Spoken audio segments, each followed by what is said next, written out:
I wouldn't buy a cup of coffee anywhere ever, and I can afford it because I would not insult myself by wasting money that way. And I can afford it, and chances are you can't. Having a cup of coffee or a sandwich isn't a luxury. It's not a trip to the spa to treat yourself or a piece of fine jewelry.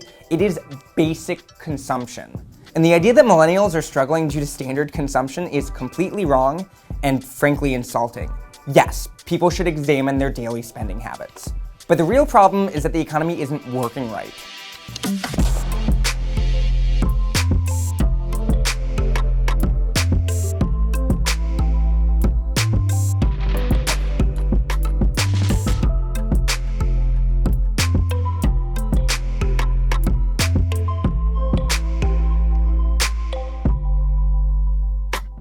In addition to this, millennials entered the workforce during the worst recession since the Great Depression, which has permanently lowered our wages.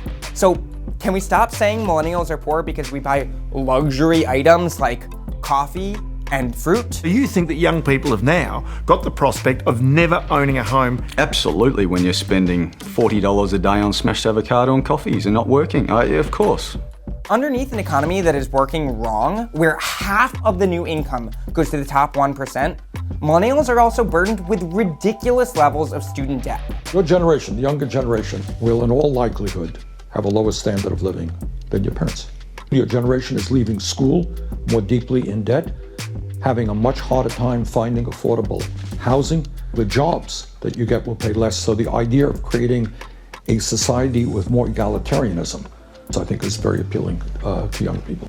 For people working to pay off their student debt, the average monthly payment is nearly $400, with many having to pay a lot more. How can someone generate savings when a huge chunk of their paychecks is going to loan repayment? That is something no generation before ours has really had to deal with. We also have absurdly high housing prices in cities, obscene healthcare costs, and sky-high costs of prescription meds, all at a time where the cost of living in our society keeps increasing. And if you're at or near the minimum wage, even before loan repayment, you can't even keep up. In 0 of the 50 states can a young family with even one child get by on the minimum wage. So it's no wonder nearly 80% of workers and an even higher percent of millennials live paycheck to paycheck. Fortunately, we have a handful of policies to address the actual issue, and not anything as patronizing as don't buy coffee or eat avocado toast. The Raise the Wage Act would boost the federal minimum wage to $15 per hour, fully restoring the minimum wage's loss in value over the last 50 years. And that floor would rise automatically to keep pace with the median wage. College for All would make all public universities tuition-free and reduce interest on our student loans. Medicare for All would lower medical costs for the average person and ensure no one gets trapped in medical debt ever again.